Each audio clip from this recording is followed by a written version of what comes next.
Subscribe to our channel and press the bell icon to never miss an update. There is always going to be a trade-off that you will have between the brand, the role, the price point, and also the quality of work. Make sure what you choose is a right mix or combination of these four parameters for you to be satisfied with what you're doing.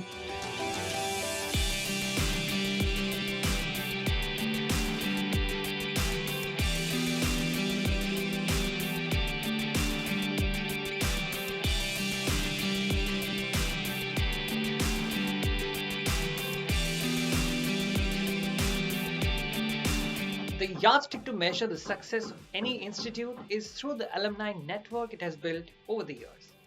Not only it gives a window into the world of opportunities that a B school provides, but helps in understanding how a career trajectory can be built basis the learning that they have had.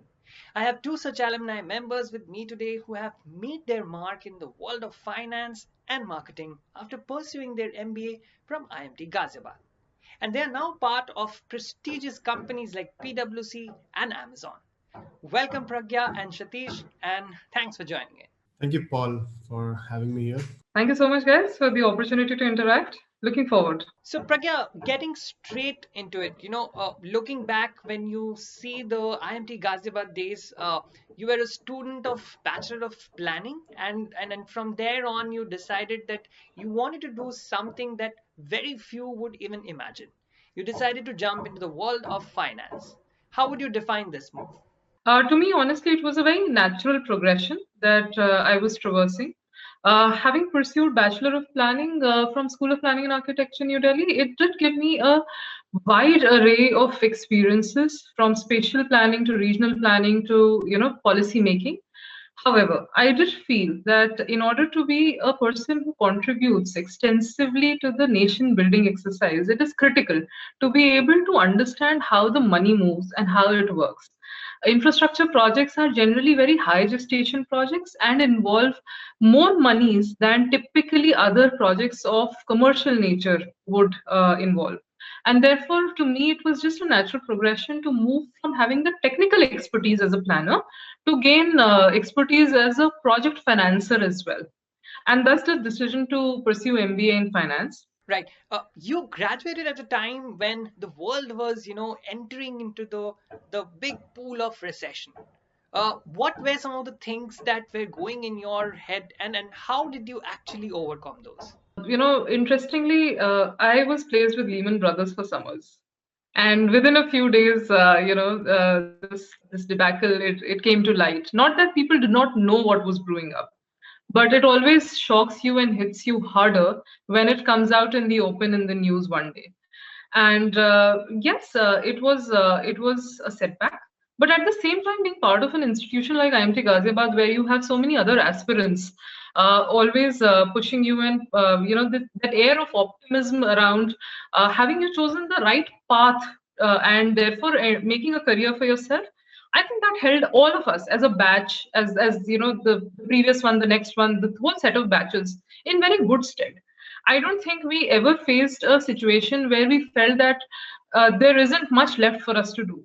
You're working with the life and health insurance domain for a long, long time now. What are the few things that Pragya thinks has changed over the years that you have been part of this? So I think all industries change and evolve, right? And what differentiates the current times from the previous ones is the velocity at which it is happening.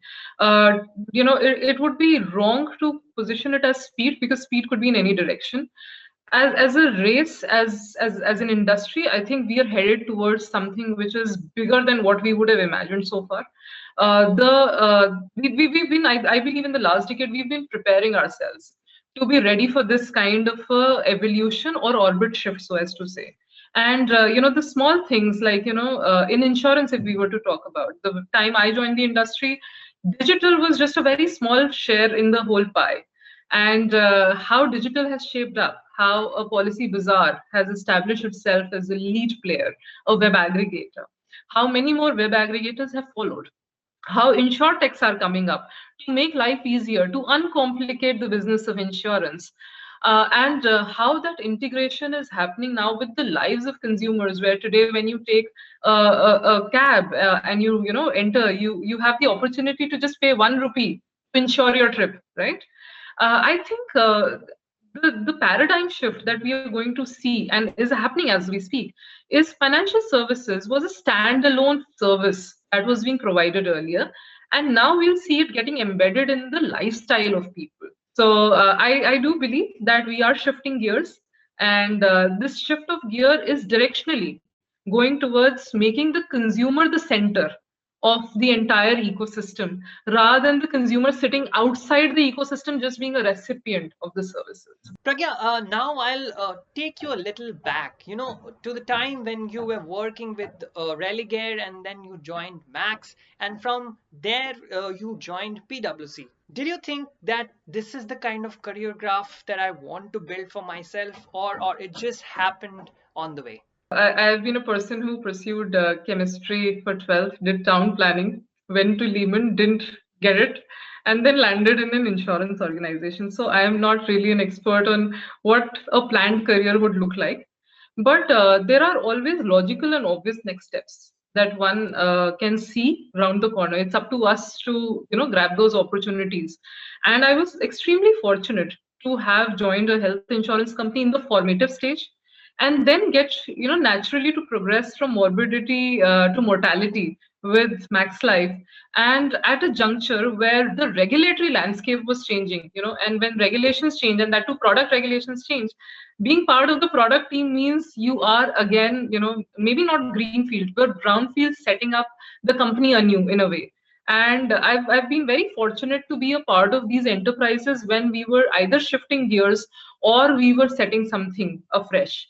And from there, having done health insurance, life insurance, you're always thinking about what more do clients need as far as finances go. So from protection, one always starts thinking about growth, and that's where the broking or the capital markets experience came in, having gone back to the Religare ecosystem, worked with their broking entity in the strategy. So I think overall, very, very good experience of having done this journey.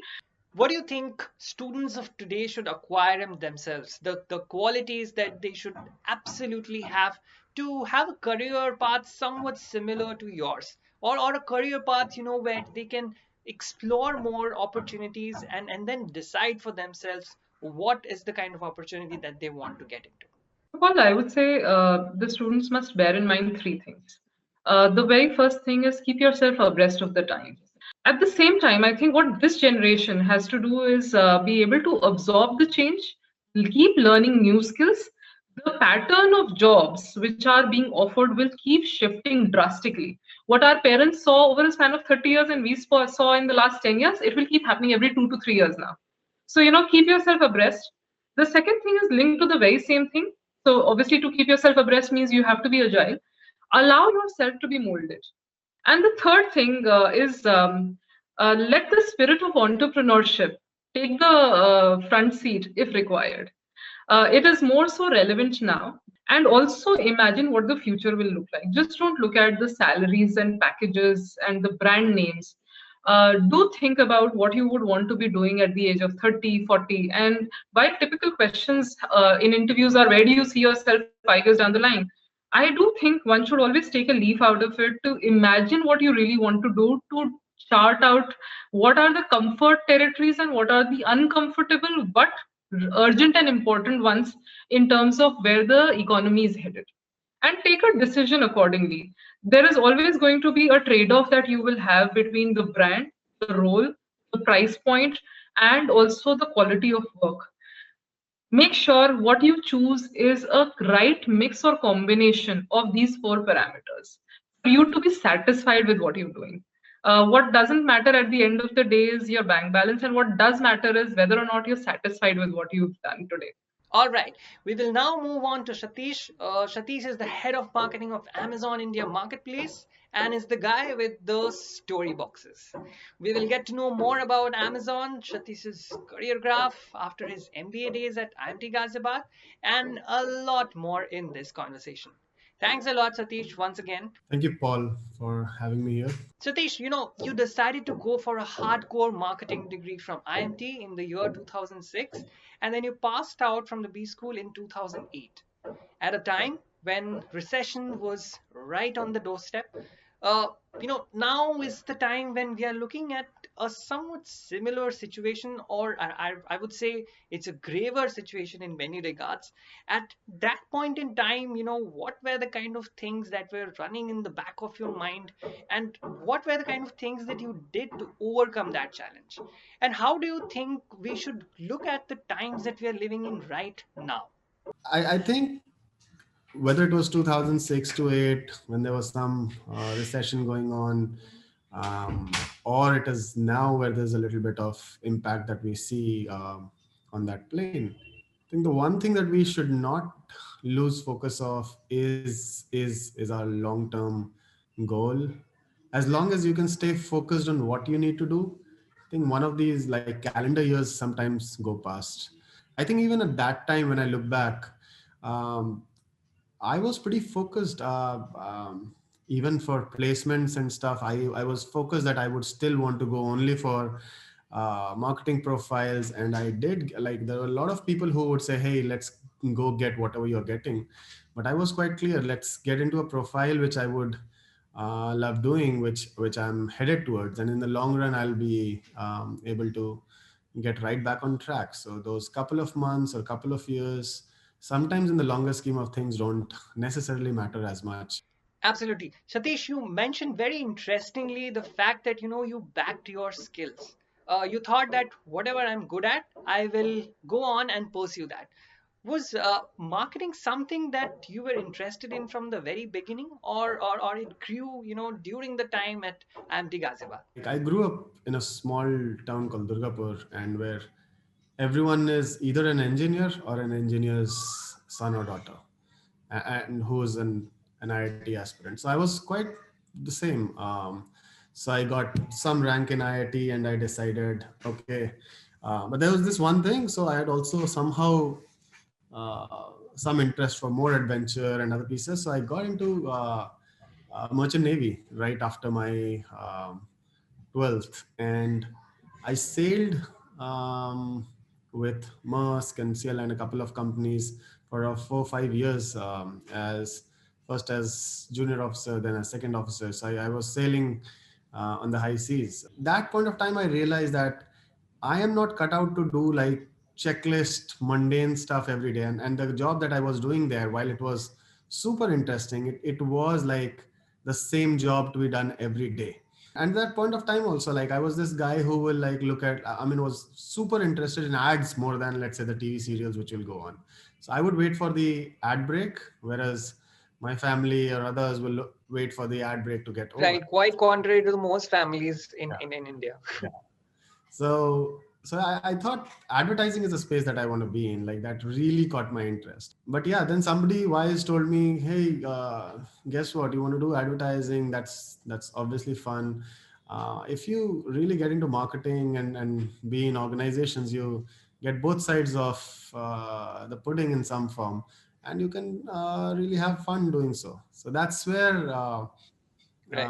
MBA in marketing happened. Like, it got stuck, and then I said, okay, why not? Absolutely. Satish, from your B school, you joined this firm called AkzoNobel, which is an international paints and coatings company. Tell us a little bit about, the kind of roles that you took up. You started in a particular position, you became a senior brand manager, and then you became country manager at Dulux. How was this entire journey like? While I was doing all this, brand manager, senior brand manager, and continued to do that, I was selected for one of the fast track programs within AXO at that point in time. And that led me to, so I spent some time in US, Columbus, Ohio. And I was like thrown into the deep end of something that I did not know at all. I don't think my mind or my heart can ever leave, let's say, the branding marketing aspect. So in parallel, when I was there in US, I also helped them really build one of the brands there, a B2B brand. And that's how when I came back, this was like a year or so. I was in US. When I came back, the head of that business in India asked me if I would want to run the overall business for India as the country manager, because this was a different set of challenges, included sales, marketing, operations, everything under the portfolio. My response to them was, as long as marketing is there, I'm happy to take this up as well. You are the man who has started this campaign called I Am Amazon, where you put up pictures of the sellers on the delivery boxes, and upon scanning, you get their details. First of all, brilliant idea. How did Satish and his team come up with this idea in the first place? I have been with Amazon like since 2015, so almost 6 years now. And I've had, when I started, we started slow in terms of this marketplace marketing. Who are the people who are selling, and how do we make them feel equal to a customer, and some of those pieces. So we're looking at data and research and everything, and found, say, a lot of our customers were not even like sure where their products came from, and they just knew Amazon. This whole piece of who is really behind these boxes, we thought that is a story that needs to be told, has never been told. And that's where story boxes came in. So we were like, we could have gone like any other approach and said, did great. And we did that, but we did that in a very different way. We could have just gone like newspaper, hoarding, TV, whatever, and say we are happy for our sellers, or we, but we didn't go that route. We said, hey, we, Amazon has one unique thing which differentiates us from a lot of people, is like the number of boxes that are delivered every day. It's insane number. It's much probably higher than all these newspaper distribution numbers and some of those things. Say we are not using that. Let's really put it out there on the boxes. It's like saying the story, and that's what will, it ties it up to the second piece and saying, once we put it up, we can tell the customers to pause for a moment before opening, look at those stories, read them, and really get to know. And we wanted to bring it in front of customers, and what better medium than the box itself, which people like come face to face, and they're in their own space when they are doing that. It's not like you're like delivering something in a car or in a meeting. Like when you take those boxes, you're more or less in your own space, so you have time, and that's a marketer's delight. You got a customer at a place and a time when he or she is all yours. That never happens so easily. So that's a delight for a marketer. Right. Satish, at this point, the aspiring B school students must be dying to know more about, how can they get into the world of Amazon, and how can they have a brilliant and illustrious career that you have had with Amazon. So if you can shed a little bit of, light on that, it'll be very helpful for them. Their strengths, it's almost the same thing. You need to find your space where you know that you will be able to do the most, and then really go after it.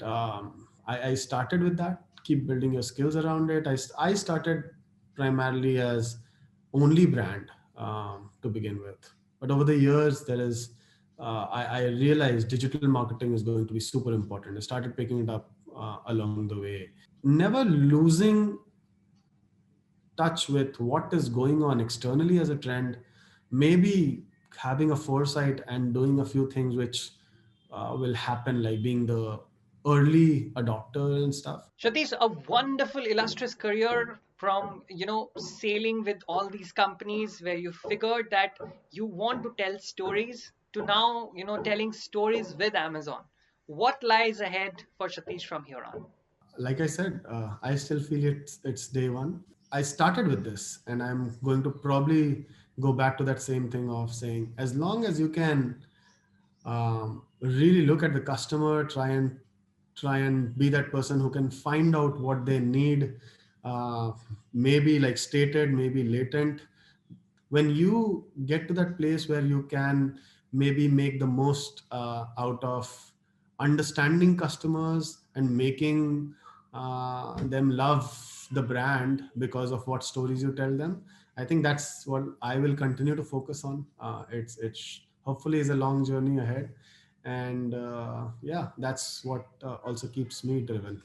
Absolutely. That's some very weighty advice there. Thank you very much, both of you, for your time. I'm sure the students who are listening to this, who are watching this video, will get something out of it. I myself have learned a lot of things from this conversation, and I somehow agree with what you were saying about it's always long term that you should look at and not chase the short term goals. Thank you again. Thank you very much for this conversation.